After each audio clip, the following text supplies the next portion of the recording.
So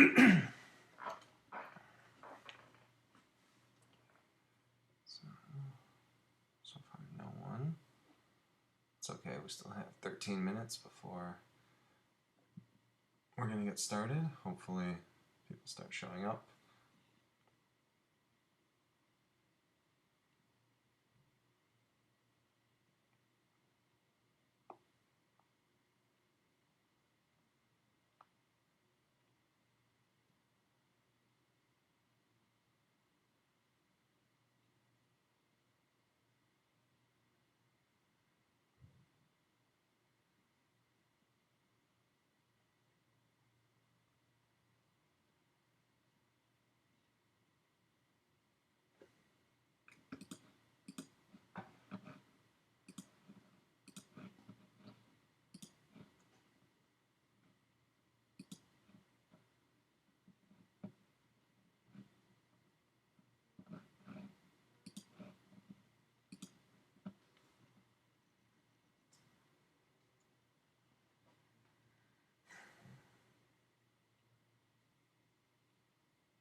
For right now, yes.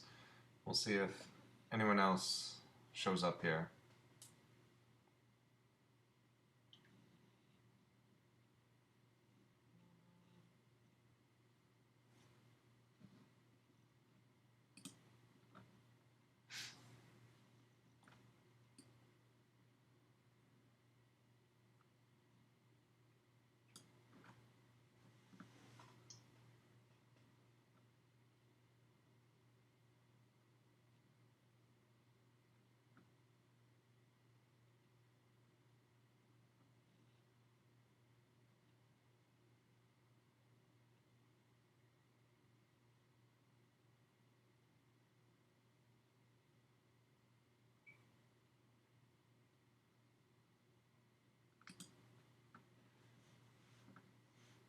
Okay, good.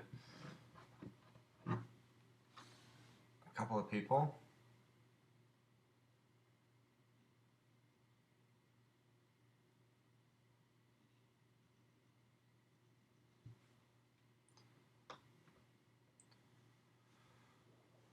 We will wait just a couple more minutes, see if more people come in, and then we'll get started.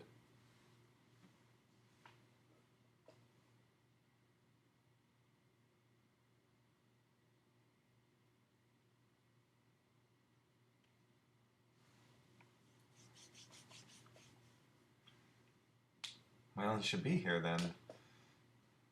We need to get going.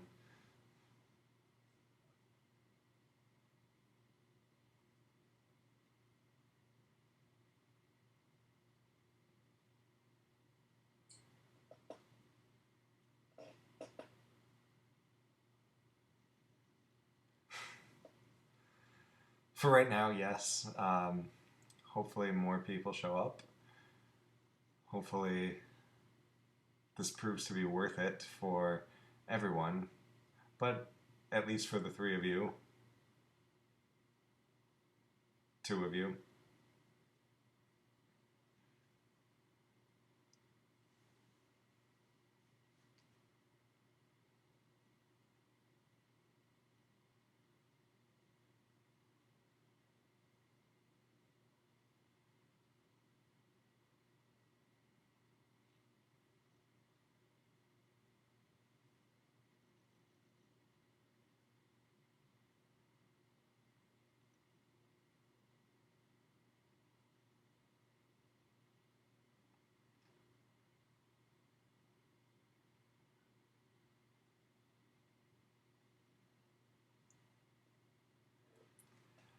Um, no, probably not.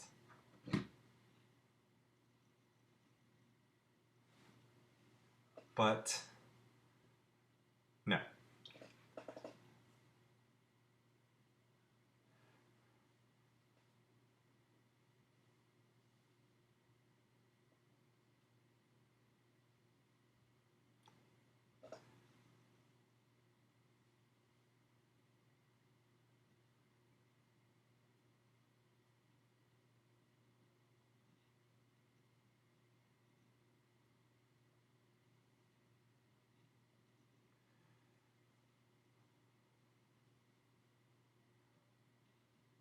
Okay. Well, why don't we get started and then people can jump in if they want, if they get here. I think this video is also going to record, so it should be able to be watched after the fact as well. So hopefully, if you don't get everything the first time, if it's not quite clear and you want some more, if you want to go back and look at it, with any luck, it'll record and then be available as well. Okay, so I hope that everyone read the article that I posted, or at least became familiar enough with it that they're able to understand what's being said and what the point was of this particular piece.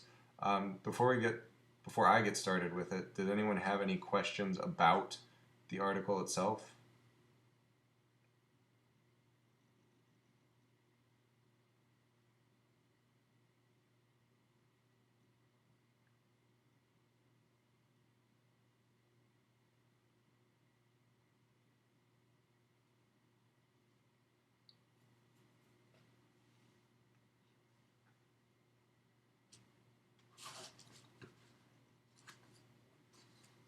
Okay.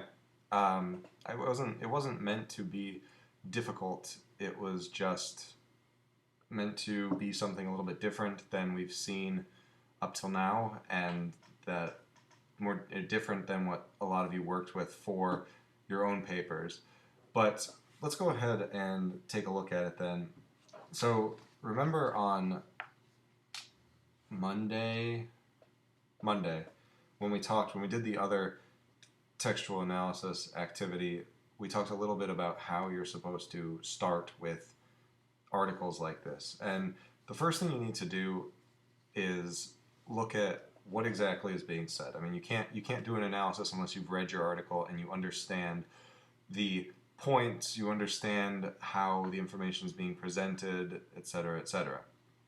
So, if you read this article, and I did, and you can kind of see notes that I was taking as I went, um, it was not a very good article, in my opinion, for reasons that can be analyzed, but we'll get to those in a little bit.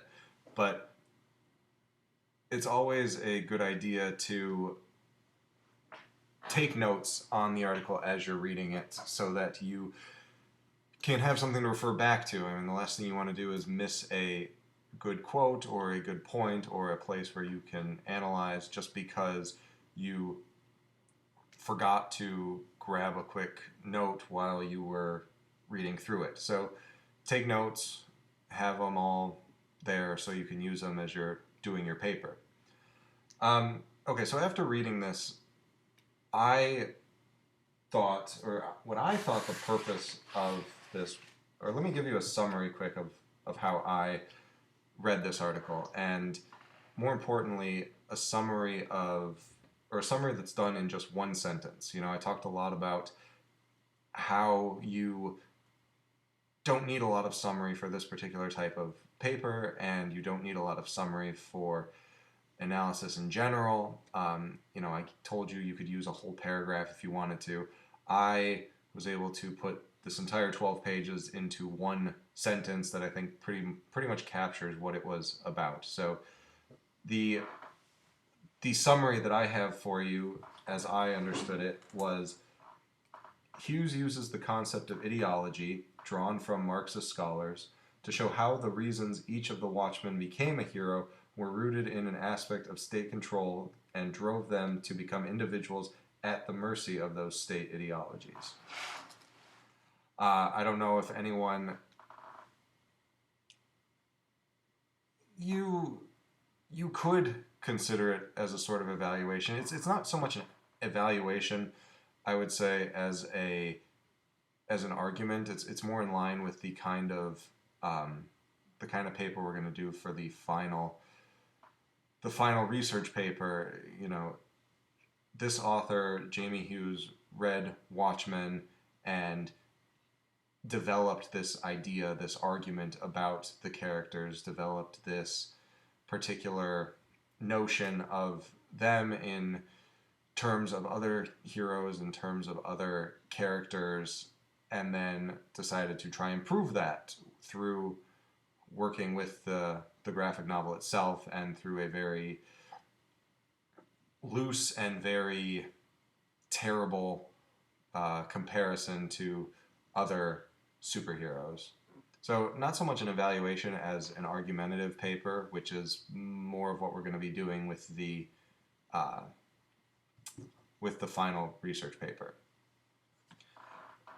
But you can see how you can do a summary of the entire article. I mean, 12 pages can be condensed into one sentence, and that's the only summary you're going to need for... That may be the only summary you need for the entire paper that you write. You know, you don't need a lot, and now you've got, you know, if I was doing this for our textual analysis, it would be, I've got roughly 3.5 to 4.5 pages that I can spend just analyzing things. So we know what the article is saying, and now we need to figure out what its purpose is, what its point and goal were in actually existing, in writing this particular type of paper, etc. So for this article, the purpose that as I understood it when I read it, was that the author's purpose is to show how the Watchmen were driven by ideology in direct opposition to nearly all other superheroes. Again, that's not very complex. It's not a long sentence. It doesn't give you a whole lot about the article itself, but it gets to the point. It gives you exactly what you need. It gives you exactly how you're going to approach it, and like we talked about, every type of analysis that you do will draw back onto that and give you some sort of idea as to how it was all related to whatever this purpose was. So we know what the article is saying. We know what it's trying to accomplish, and now we need to figure out, why that's important, why it matters, why it's relevant, and then how it's done, how the author actually goes about accomplishing that. So we think about this purpose, and the reason why it's important, or one of the reasons why it's important, is because other heroes, as she pointed out, do seem to be beyond control, beyond rebuke, beyond any sort of containment within these state ideas. Yet, this particular team was at the beck and call of societal pressures and state influence. So, proving this, if she can prove this, if she can show that it's true, then that will allow her to also show the reader that her interpretation is accurate. It's one thing to have a purpose in your article for a lot of fact-based ones that you're working on that have sort of a larger point, or to provide information, or to just present facts of some sort. It's another thing entirely when you're trying to actually create an argument, when you're trying to build a point and make your point believable, because it's not enough that you just present your argument. You have to also convince people that it's true. So if she can provide these strong comparisons and show how the Watchmen were at the beck and call of the state, then she can also prove that her point is accurate, as well as make the reader second guess whether or not they should favor heroes that are, as she described them, impossible, or whatever terminology she used in the article. Her purpose isn't so much to provide information, it's to convince you of something. It's to show you that her way of thinking is correct, and that any other way of thinking about the particular topic is either wrong or not necessarily as accurate as whatever she came up with. So we know what the article says, we know what she's trying to accomplish, we know why that's important to her goals in writing this. So the next question becomes, how did she go about doing it? And like we said, this is where you get into the actual analysis of the article. You need to be looking at very specific instances, evidence that support how she proved her point, or didn't prove her point, or ways that she tried and failed, things like that. And you remember again that we discussed using structural tools, rhetorical tools, stylistic tools, and then ethos, pathos, and logos for building an analysis of any particular article and understanding how the author was trying to accomplish his or her point. So I'm going to go through each of those, all 6 of them, one by one, and just give you a sense of how it was being accomplished. And I'll refer to the article itself as I can, pointing out page numbers and things so that you have a way to refer back, or a way to see what the points I'm trying to make and what I'm referring to as I'm going through it. I'll ask you all too, anyone who's watching, if you come up with some of these aspects of structural, stylistic, rhetorical, ethos, pathos, logos, any of them, if you see any as we're discussing that particular category that you want to mention and ask about, then by all means add to the conversation and we will discuss them as well.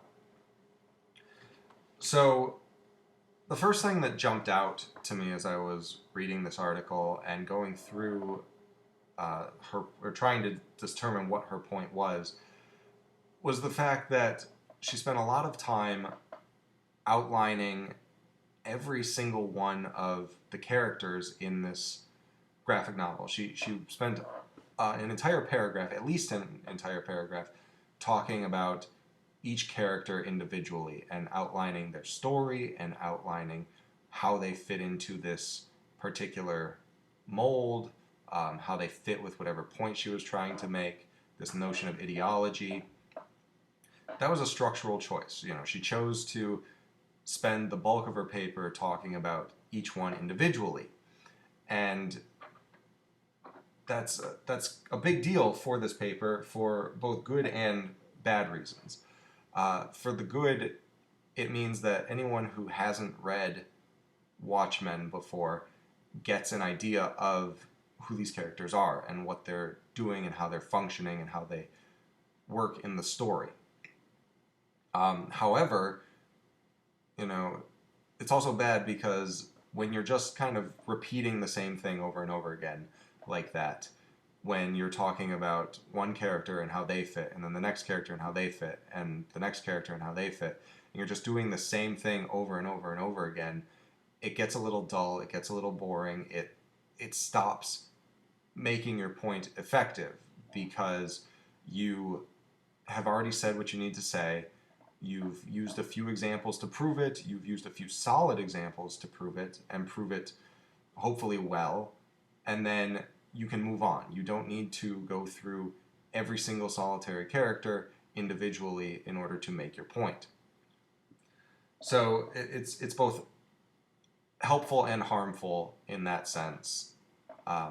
It's important for that point, though, because obviously if she doesn't provide you with the examples like we talked about, if she doesn't give you a look at these characters and how they fit into this idea she's trying to promote, then you won't be able to make the connection and you won't be able to see how it actually all comes together. So it's helpful, but it's not necessarily effective at accomplishing that. A second one that I will discuss in great depth as we move through because it really bothered me. I should also say that this article was terribly written, terribly researched, terribly organized and put together, and it's not quite, her argument doesn't quite work for me.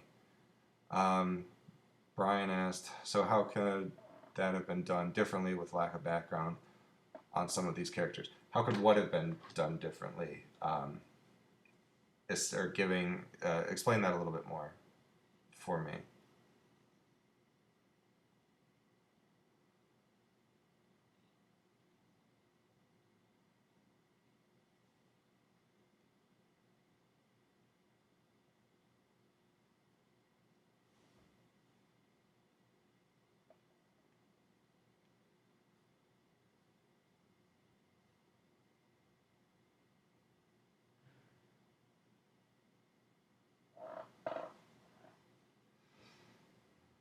I'm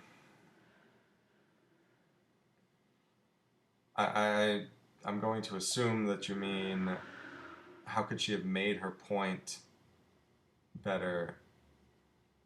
Oh, okay. How could her point have been stronger without giving so much detail? Well, it's not that she gave a lot of detail. She could have given more detail. The problem wasn't the detail itself. The problem was the fact that she did she repeated the same thing, the same structure. Let's see. Starting on page 548, she did it 1, 2, 3, 4, 5, 6,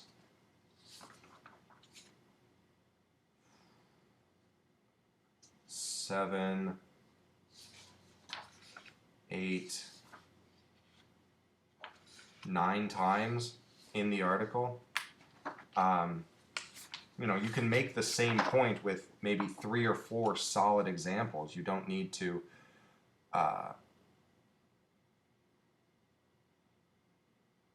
Yeah, yes, it is. You know, she did it. She did the same thing 9 times, which you don't need. You know, 3 or 4 solid examples will accomplish the same thing, especially if you can really dive into them well. Yeah, too much information, and you know, again, not so much that it was too much information, but just that it was unnecessary. You didn't need 9 of them. You could have done just fine with half that many and accomplished the same point. Maybe even accomplished it better if they were really, really strong, solid examples. But you know, she decided to give some time to every single one. You didn't need, not comparison between the characters, you didn't need all of the characters. Especially if anyone has read Watchmen before, if you were writing an article like this, there are probably only 3 characters you needed to hit, which she did hit with some level of description, and that would have been Rorschach, Ozymandias, and Dr. Manhattan. Those would have been your big 3 that you would want to hit in a discussion like this. The others, you didn't really need to talk about. She didn't really need to go into Night Owl. She didn't need to go into Silk Spectre. She didn't need to go into Comedian or any of the or any of them before the Watchmen were formed, the old group, anything like that. It was just too much. Okay, so the next point, the next structural point that she used was, or the next structural idea that I found in this that I didn't like, but I'll get to that in a while, is that she started the paper off with an introduction to these characters, or to the superhero genre as a whole, and gave you some background on the character, or on the characters we're familiar with, the big name superheroes and how they functioned, and this idea that yes, too much detail can derail the main idea and cause the reader to get lost. You know, you want to hit. I mean, there is a sweet spot for detail, because if you're trying to make an argument, if you're trying to make a point, then you don't want the reader to get bogged down in details that may or may not actually be relevant to that particular main idea, your thesis. You know, it's why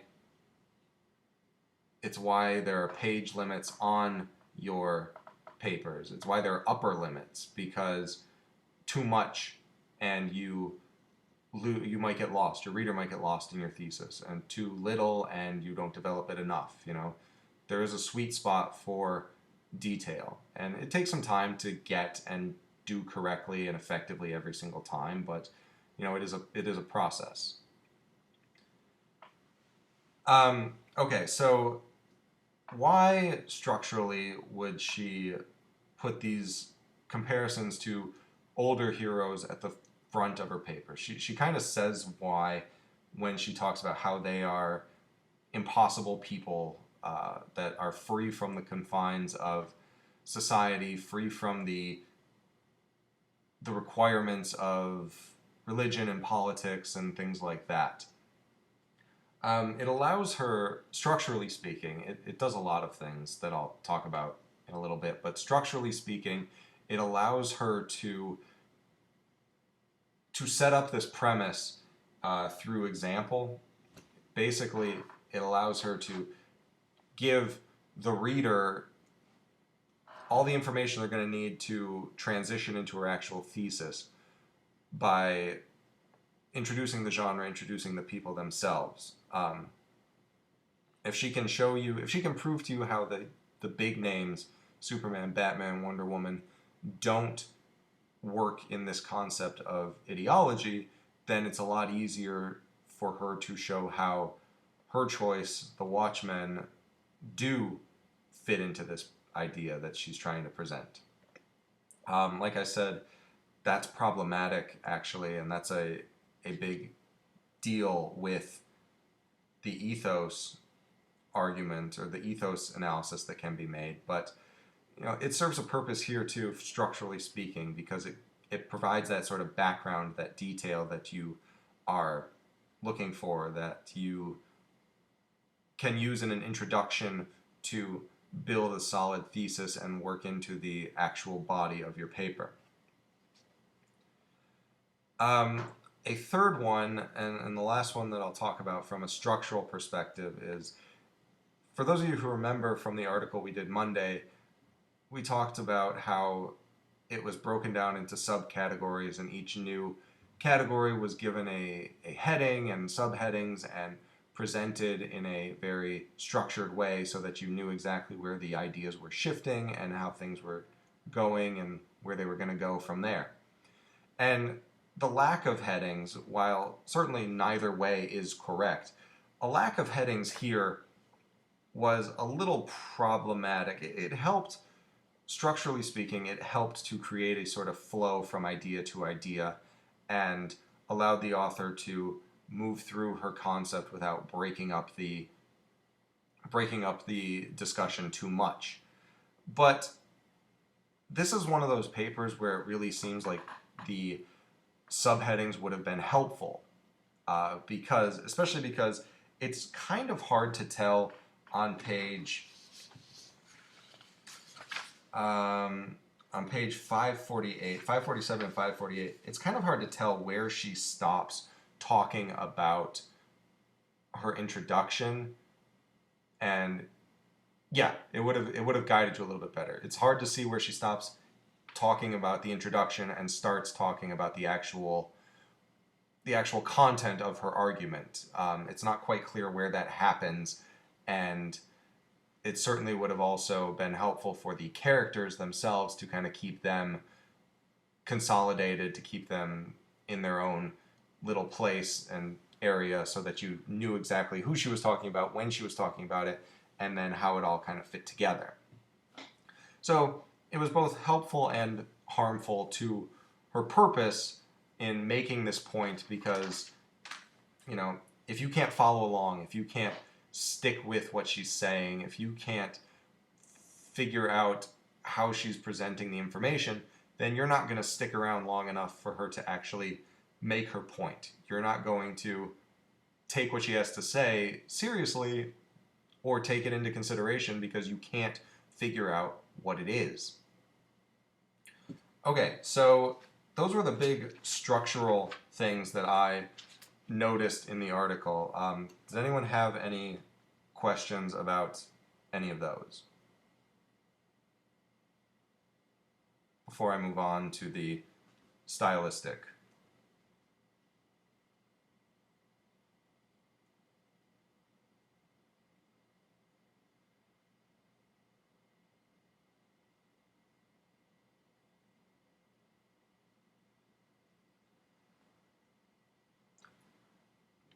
Okay, then for stylistic analysis, there wasn't a whole lot here. It was a very simple style, a very straightforward style used.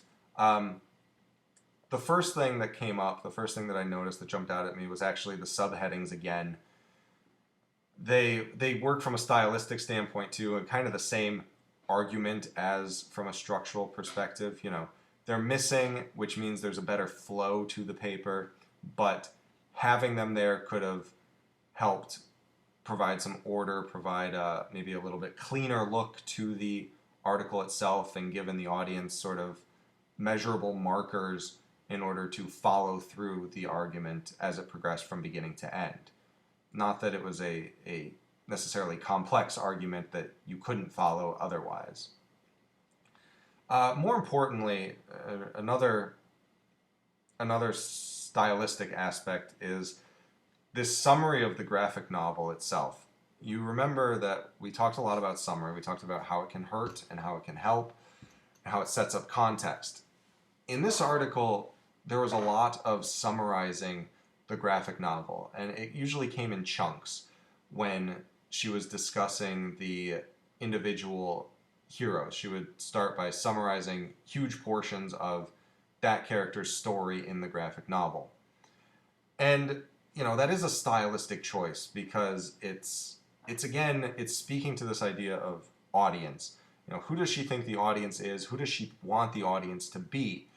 Providing the providing this much background about the graphic novel itself actually tells us that she wants the audience, or she assumes the audience is going to be people who have never read it before, who don't know what's going on, who maybe have no experience with this particular story, this particular graphic novel. So in that way, she's giving the audience all the background they're going to need in order to follow her argument, or at least as much background as is necessary for her to prove her argument. It's helpful, but at the same time, too much summary, like we've talked about, can also detract from the analysis itself. I would say amongst all of the things that were done in this article, both right and wrong, this was probably the one that was done most correctly or most accurately as to what was needed. This is a 12-page article. She included a lot of summary, but it was summary that was probably needed in order to make her point stick. And certainly, that's not a bad thing. For your papers, you only need about a paragraph, maybe 2 paragraphs of summary in order to get your point going, get your thesis moving forward. But the longer you go, the longer you write, the more you write, the more summary you may need in order to make sure your audience is on the right page. And the final stylistic tool that I recognized here was this saturation of quotes in the article itself. She used a lot of quotes from the graphic novel, from other scholars, which is what she should do because, as we discussed, you need evidence to back up your points, and the evidence should come from the text itself.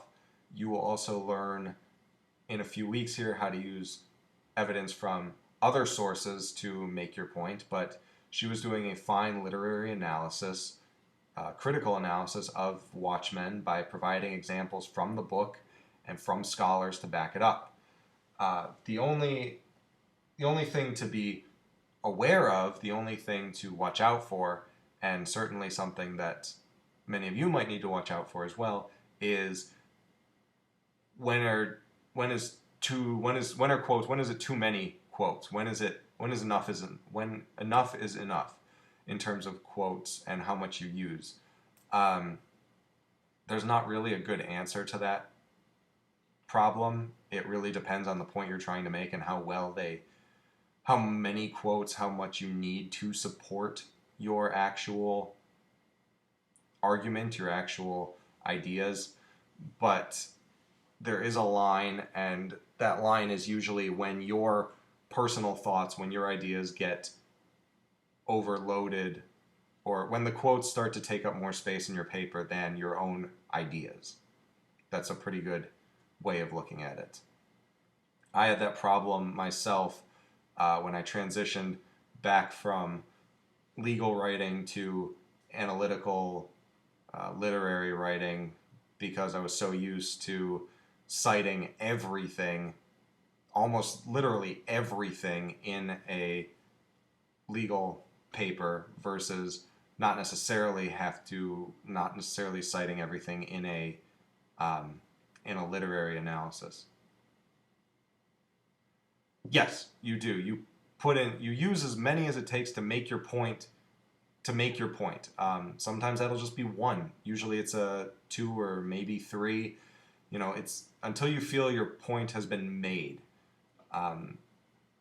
Like I said, unless you get to that point where you are overusing them or your ideas are being lost amidst all the quotes. But yes, that's a good way to think about it. Use them until your point is made.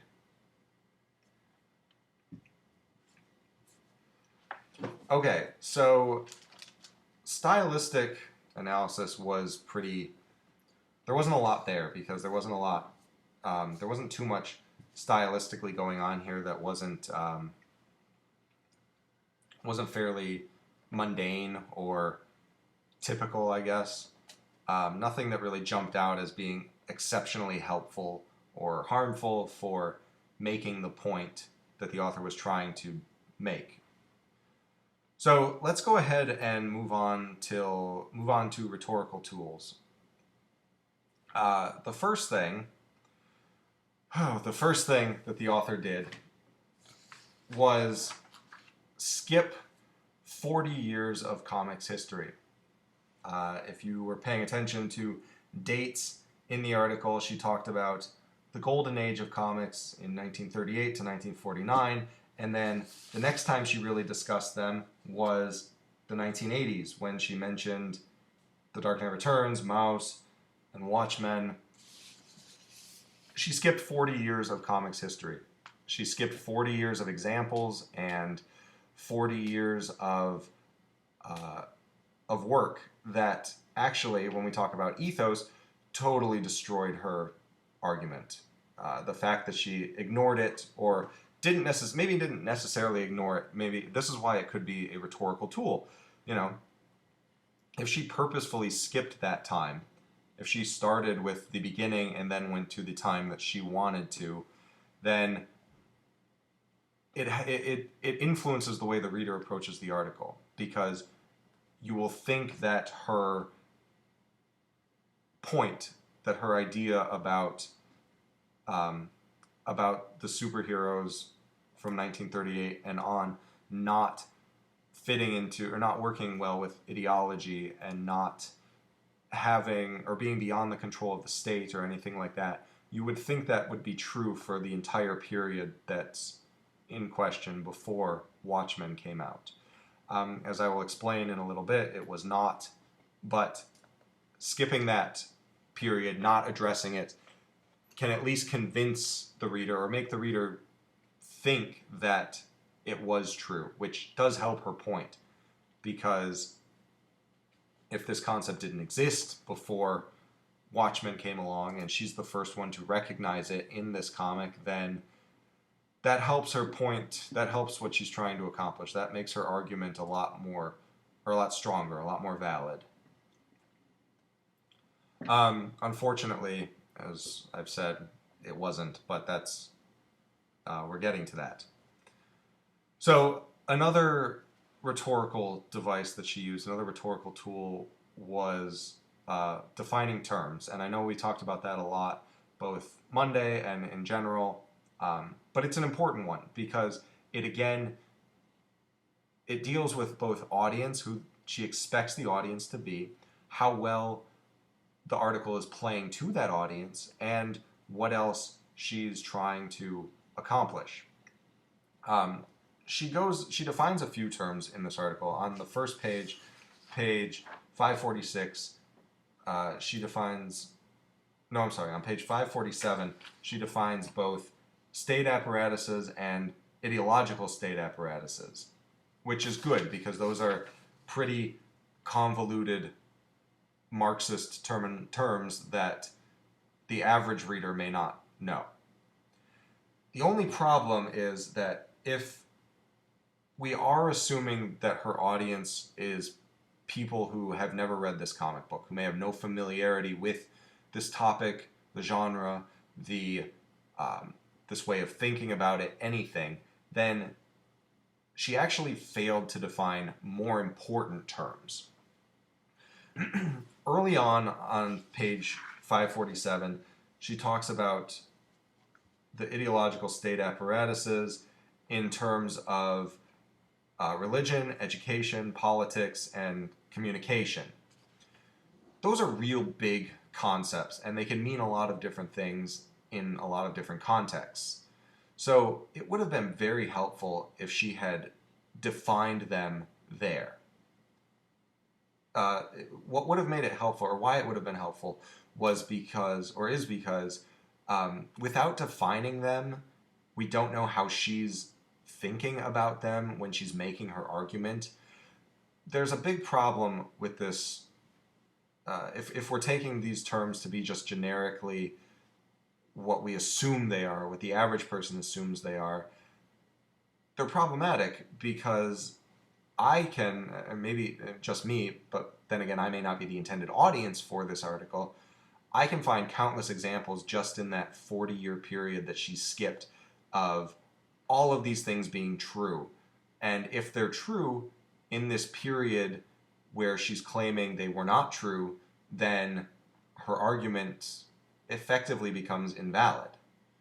Um, for example, she talks about uh, politics, she talks about military, government, and how no hero was ever under the control of that before the Watchmen came along.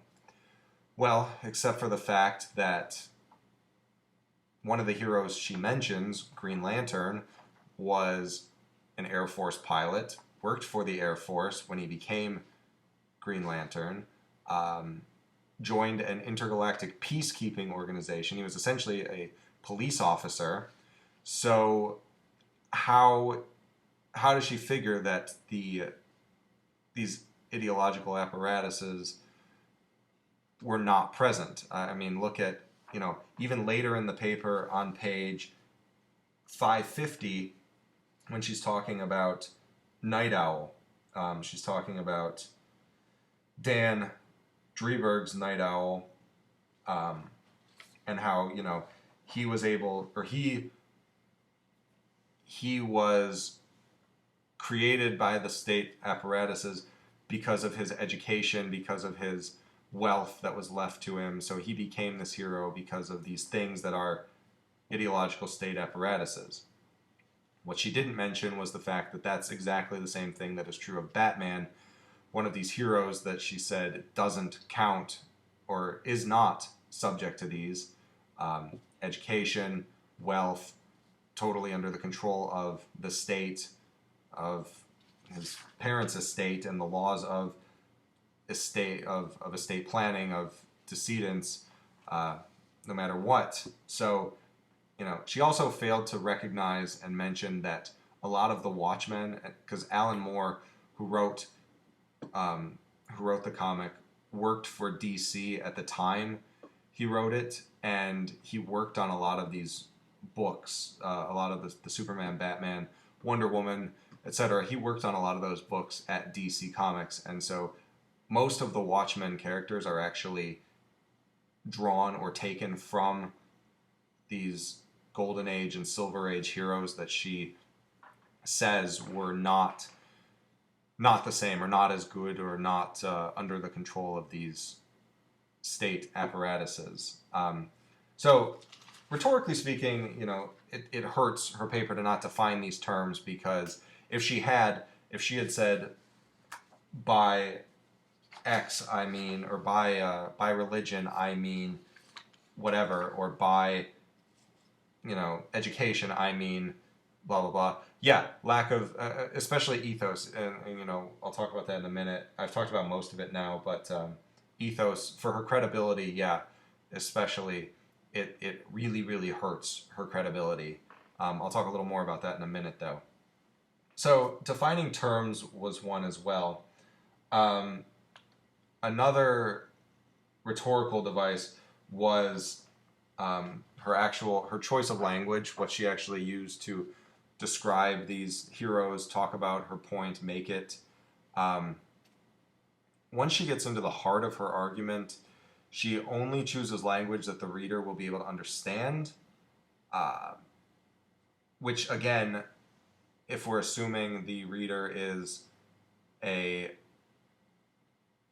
someone who has no prior knowledge of the subject, is someone who has no experience with this particular book or this particular concept, then that's great, because correct me if I'm wrong, but did anyone get lost while trying to make their way through this article? Did you feel like you didn't understand what she was trying to say at any point?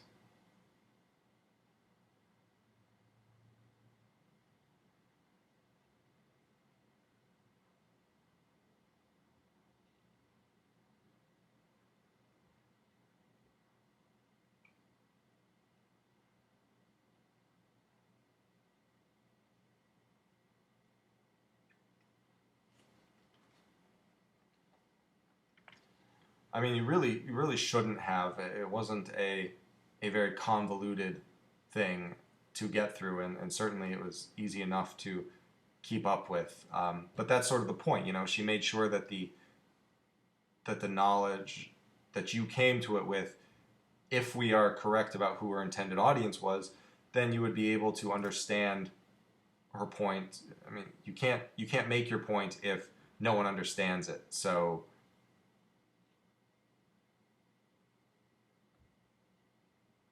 okay, yeah, I mean, you know, maybe, but um, if the audience was people who know nothing and the audience was those who had no prior knowledge, then the language itself kind of works to draw that reader in and make sure that they at least have a sense or some sort of understanding of how her point, how her thesis is being developed, so that they walk away with a little bit more than they came to the table with.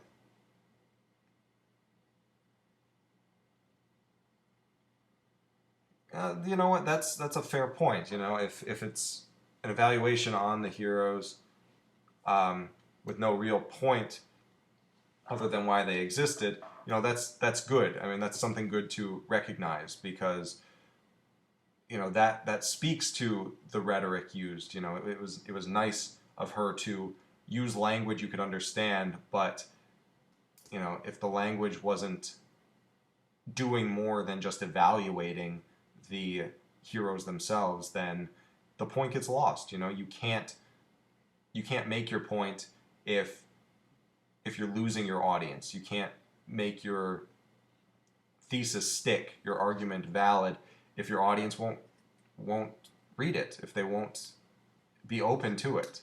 So that's a good point too, and also a rhetorical aspect of the paper. Okay, so we moved through those three and talked about them individually, and I hope that everyone understood what I was saying as we were talking about them. If you didn't, then certainly, by all means, ask questions, and we will try to make sure that it all sticks before we move on. But in the meantime, I want to talk about ethos, about her credibility as an author, as a scholar on this subject, and go with the. This is a very good article for the point I was trying to make about how you can't rely on just the biography to make it to make sense, to make it all work and come together. Because for those of you who saw on page 557, there is a biography of her, of this author, and it talks a little bit about what she's got in her, what kind of degrees and what kind of experience she has.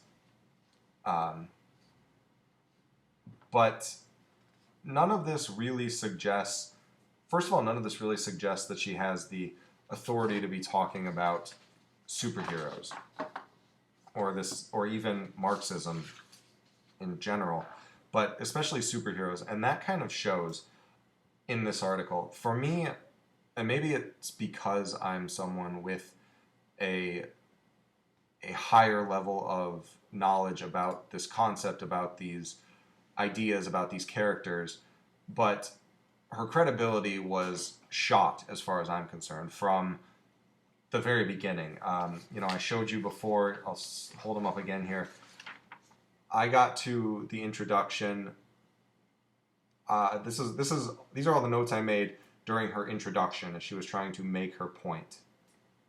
And there are a lot, and it really didn't stick for me. Her credibility was just gone right from the beginning. And the reason why, well, there are a couple of reasons why. Number one, and I mentioned it, was the fact that she skipped 40 years of information, of content. That could have been a stylistic choice, that could have been a rhetorical choice, that could have been a structural choice, but she still skipped it. And in skipping it, she glossed over countless examples of her own idea of the ideological state apparatuses being a part of these characters. You know, she said every character. She essentially made the statement that every character in the Golden and Silver Age was not subject to these conditions. First of all, remember what we said about saying every and always and only and things like that.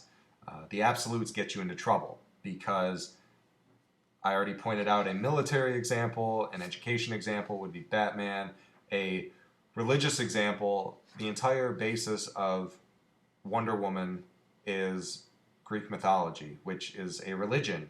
Um, the entire basis of Spider-Man is this kid being subject to communications, to media, having his whole life be a well, aside from those in the late World War II era, yeah.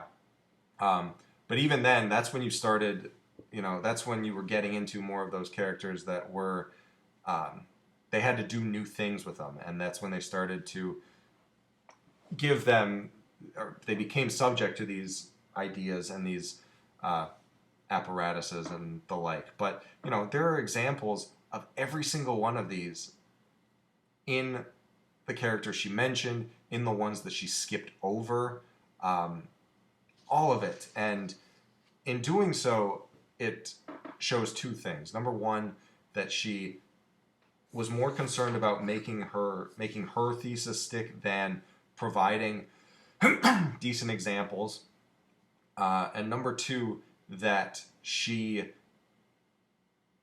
didn't do her research, that she didn't bother to make sure that every point she was making, all of the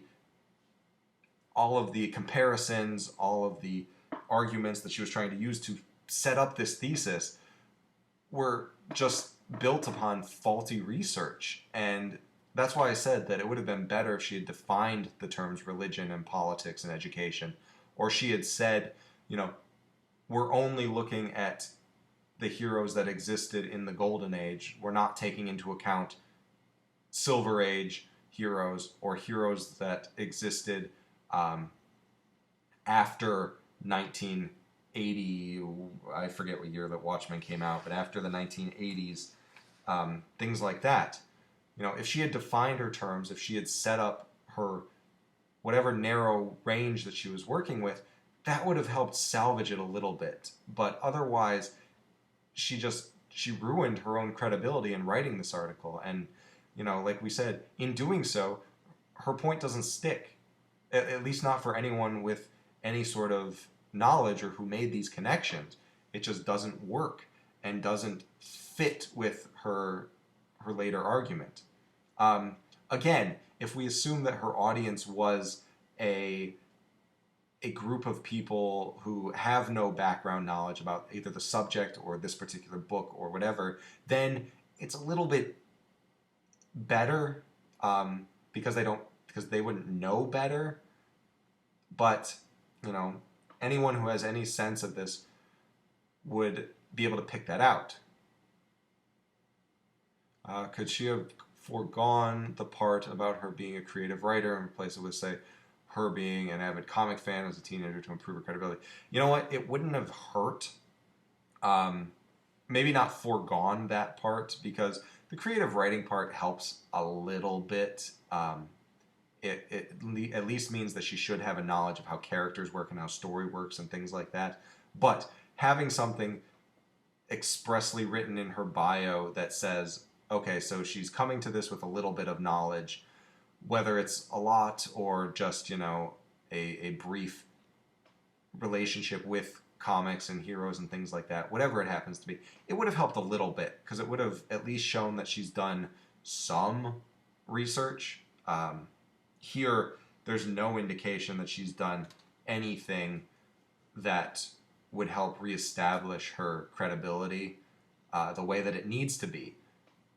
Because her whole point, her whole thesis hinges on this idea that the Watchmen are different than every other hero that came before them.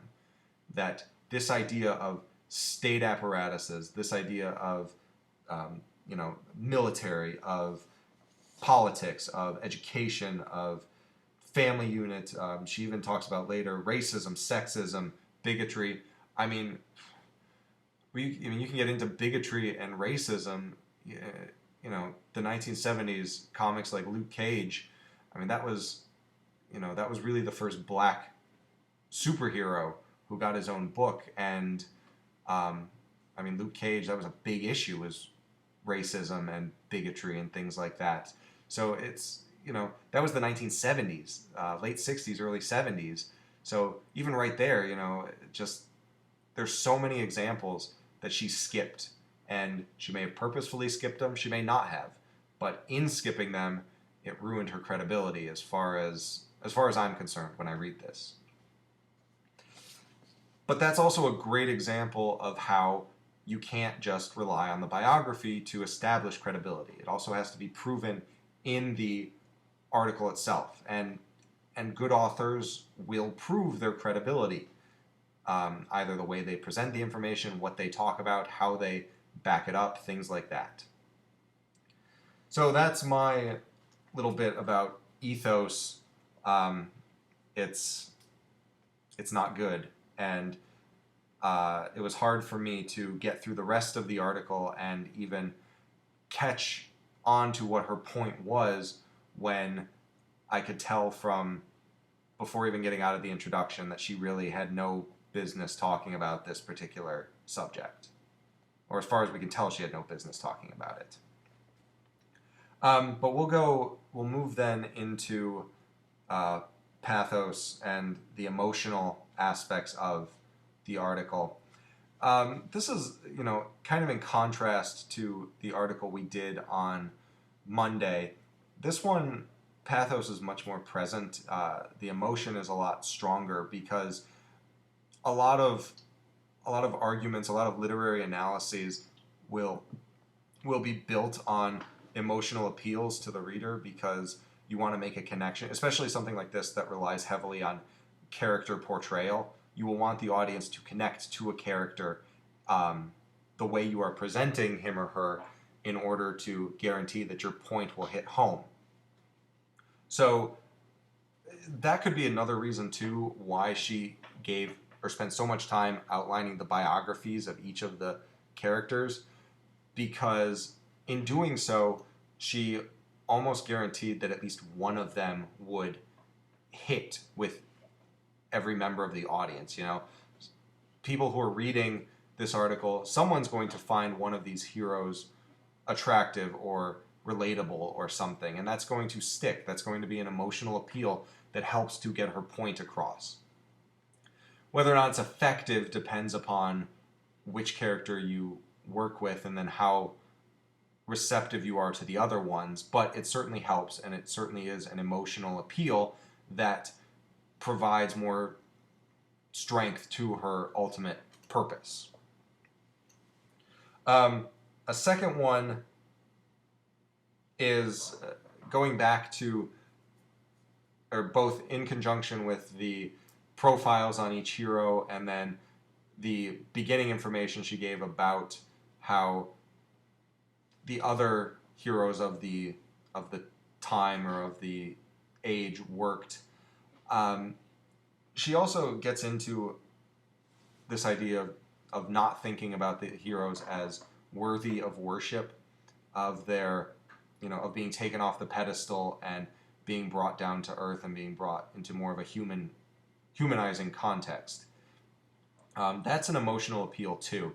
It's a rhetorical appeal and a stylistic appeal or approach as well, but it's emotional in the fact that if you can get the audience thinking of these characters as real people, first and foremost real people, then that also helps. The last thing that we talked about, you can't connect to them, you can't see yourself as that individual or see yourself connecting with a particular character if you can't bring them down to your level. So humanizing them or using the human characters in order to using the characters in a more human light to help draw the audience in and create an emotional attachment certainly helps to build towards her ultimate point. And finally, this was kind of in conjunction with all of that, and then going back to what I was talking about before.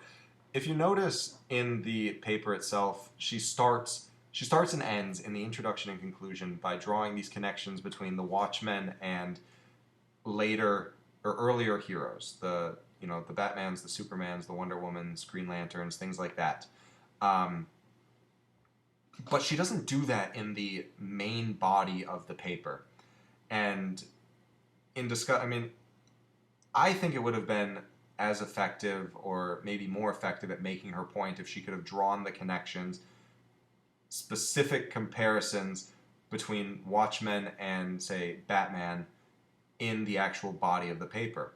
I think that, or it seems kind of likely that she didn't do that because it would have been hard to do, especially if you remember I pointed out on page 550 when she's talking about Night Owl.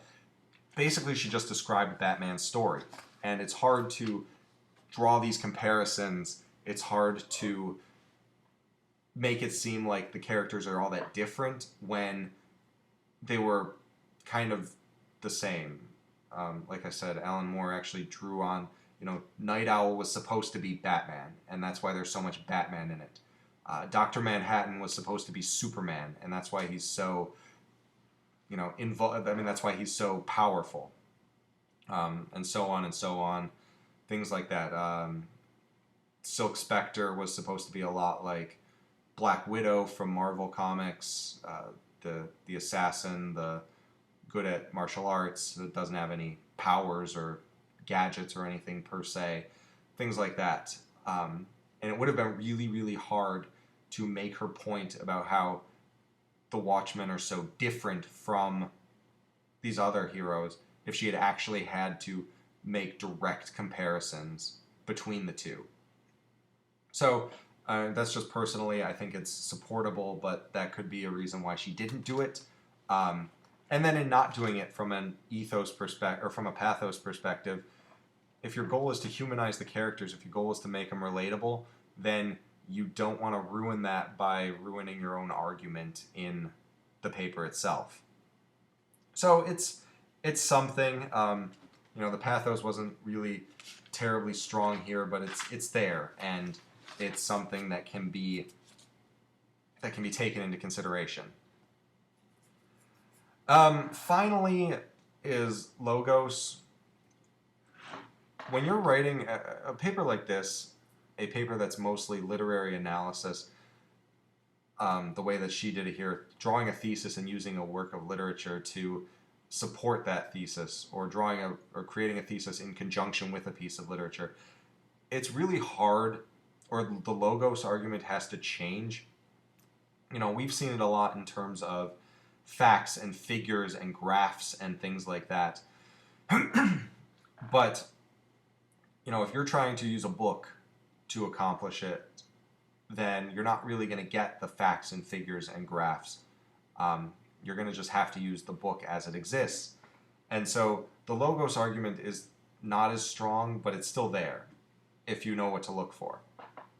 For instance, the quotes from the comics, going back to that again, provide specific examples of the point she's trying to make, of the characters themselves.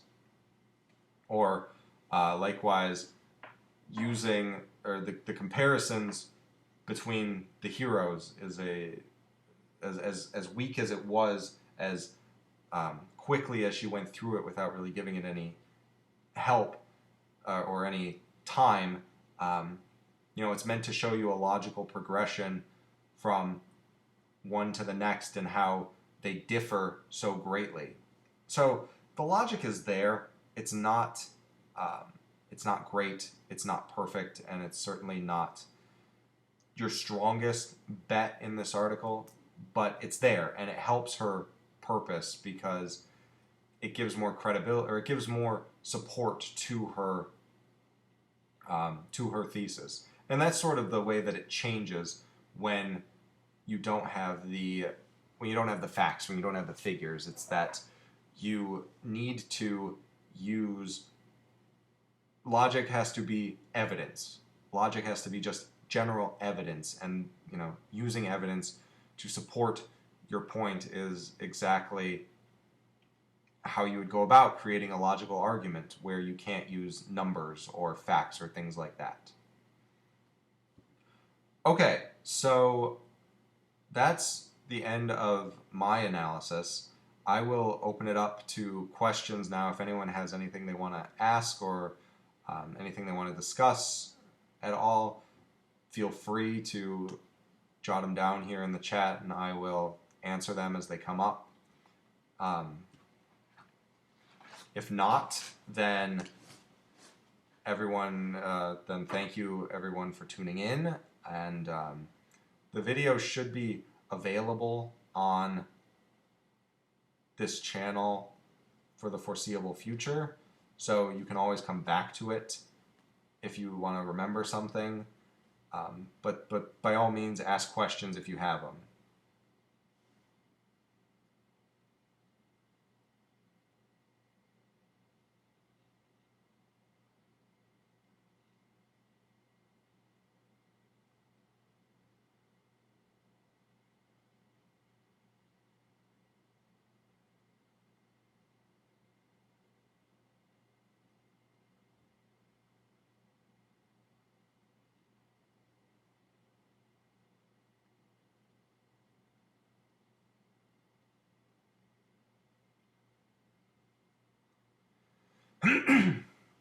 Okay, then if we don't have any questions, I hope this was helpful to see another example of how it went, how to go through it here. I hope you're able to use it to work on your own papers in the next couple of days. So I will sign off, and I will see you all in class tomorrow, probably. Good luck, and let me know if you have any questions.